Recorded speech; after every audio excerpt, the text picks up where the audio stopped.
Block party ang nangyari sa Spurs at Blazers. May paparating na tulong sa Lakers. LA, ang daming nag-trending na plays laban sa Hornets. Ngunit bago ang lahat, kung gusto nyo ng matibay na running shoes, New Adidas Fashion, mabibili lamang sa halagang $2,299. Click lamang ang link sa comment section. Or bisitahin lamang ang tiffen.com for more high-quality shoes.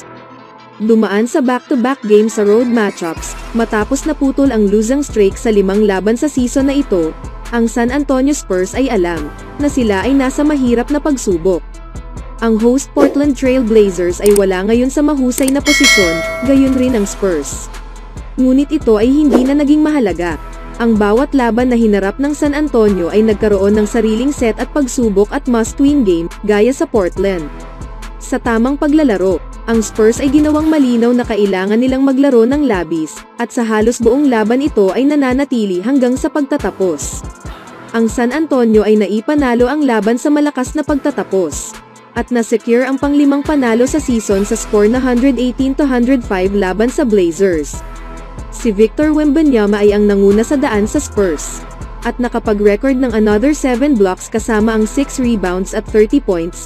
Ito na ang nagmarka sa kanyang pangatlong beses sa season, na nahit niya ang mark na ito ng ganito kataas.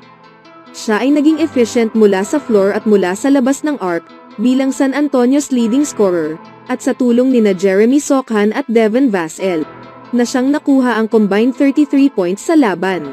Para sa Blazers, si Malcolm Brogdon at Jerami Grant ay ang bumuhat sa mabigat na pasanin. Nagkaroon sila ng shooting na umabot sa 50% at may combined na 58 points, 16 rebounds at 11 assists.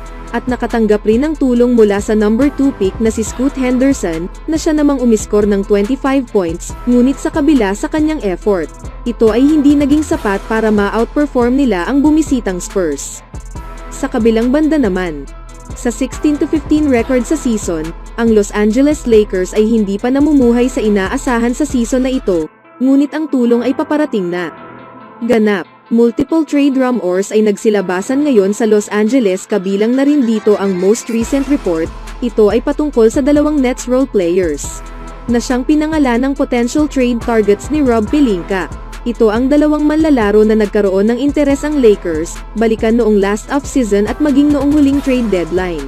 Ayon sa report ni Jovan Buha, kasama si LeBron at Davis na papangunahan ang daan, ang Lakers ay nananatiling naghahanap ng paraan para maiwasan ang early season hold. Sa katunayan, ito ay naging malinaw nitong mga kasalukuyang linggo, na ang team na ito ay nangangailangan ng maraming tulong kung gusto nilang ma-secure ang top 6 seed sa season na ito. Bilang two-way veteran wings, si Royce O'Neal at Dorian Finney-Smith ay marahil hindi man pinakamahusay na pagpipilian na naging available. Ngunit tiyak nilang magagawa ang Lakers bilang more dangerous sa lahat ng areas, kasama ang pagtaas sa kanilang depth at shooting sa perimeter. Ano nga ba ang kailangan ng Lakers? Ang team ay nakarank sa 24th sa offensively, kasama ang average sa scoring na umabot sa total 114.1, ang Lakers ay malinaw na kailangan ng tulong mula sa wing, kung gusto nilang gumawa ng ingay ngayong season. Kasama ito sa kanilang pag-iisip, ang makuha sina Finney-Smith at Royce O'Neal ay hindi na masama sa trade para sa Lakers, na siyang umaasa lamang ngayon kay Cam Reddish at Taurean Prince para gumawa ng space sa floor sa kanila. Kung sakaling makukuha nila ang mga manlalarong ito habang hindi binitawan ang mga core na sina LeBron James, Davis, Reeves at Hachimura, ito ay isang malaking tagumpay na kay Rob Pelinka. Kung hindi naman, meron pa rin silang ibang pagpipilian sa mesa. So far, ang trade market ay matunog pa rin ngayon sa rumors, at ang Lakers ay naging connected na sa kanila. Sa Chicago, ang parehong sina Zach LaVine at DeMar DeRozan ay available na ngayon, at pwede nila itong makuha sa mababang halaga. Meron ring ilang sitwasyon sa Toronto, na kung saan ang presyo sa two-way veterans na si OG Anunoby at Pascal Siakam ay pwedeng-pwede sa trade talks. Kahit sino man kung titignan, ang daan para sa Lakers ay nakasalalay sa kanila para gumawa ng move, at mapa-increase nila ang kanilang tsansa para sa success.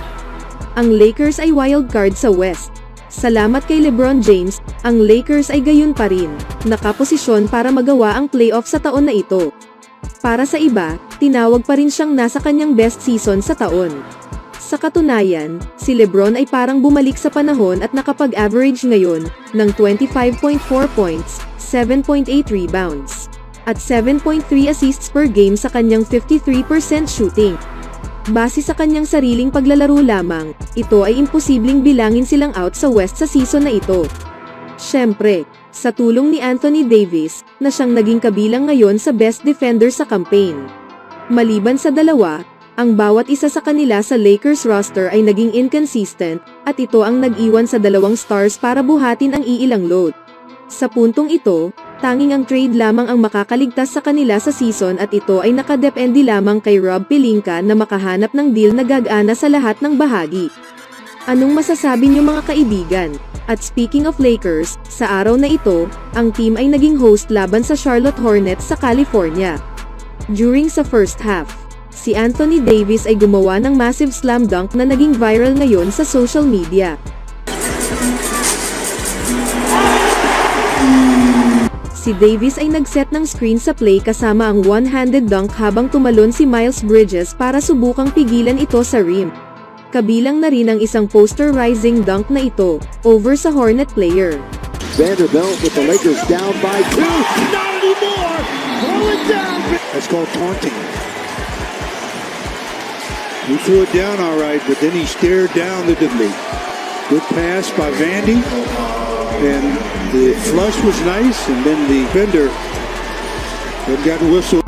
Si Davis ay pumasok sa laban, na nakapag-average ng 24.9 points, 12 rebounds, 3.2 assists, na may 1.1 steals at mayroong 2 blocks per contest, habang ang kanyang shooting ay umabot sa 54.7% mula sa field, at 40.7% mula sa 3-point range sa loob ng 29 games. Ang Lakers ay naging 9th seed sa Western Conference, kasama ang record na 16-15 sa loob ng unang 31 games. Ngunit tanaw ngayon, na ang team ay nasa daan para umakyat muli sa standings, sa panahong nakuha nila ang blowout win sa score na 133-112, laban sa Hornets at nag-improve na ngayon sa 17-15 record. Kasama si Cam Reddish na wala dahil sa groin injury, si Darvin Ham ay gumawa ng malaking pagbabago sa starting lineup. Kasama si Rui Hachimura na kinuha ang spot, kabilang sa tabi si LeBron James, Anthony Davis, Jared Vanderbilt and Taurean Prince. Siyempre itong si Hachimura ang unang nagsimula sa scoring, nakuha ang steal and then tinapos sa dunk sa transition. Kasabay na rin dito ang maagang init ni Davis sa mga easy buckets. Matapos ang matahimik na first half, si LeBron James ay nanguna para painitin ang third sa Lakers. Kabilang na rin ang isang bucket na ito, kasama ang and one sa transition. Si LeBron ay magiging 39 na sa paparating na linggo, ngunit gayon pa rin siya pa rin ang isa sa most athletic at best player sa buong NBA. At Austin Reeves, na tila naging idolo na ni Davis at LeBron sa play na ito, at nakapagtapos ng 10 points. Kasunod ang laban na ito sa Hornet. Ang Lakers ay bibisita kay Anthony Edwards at Minnesota Timberwolves at sa Target Center sa paparating na linggo. Always do it on my own, so I gotta get through it. And the only thing I know is to love what I'm doing. Never give up, never slow, till I finally prove it. Never listen to the no's, I just wanna keep moving.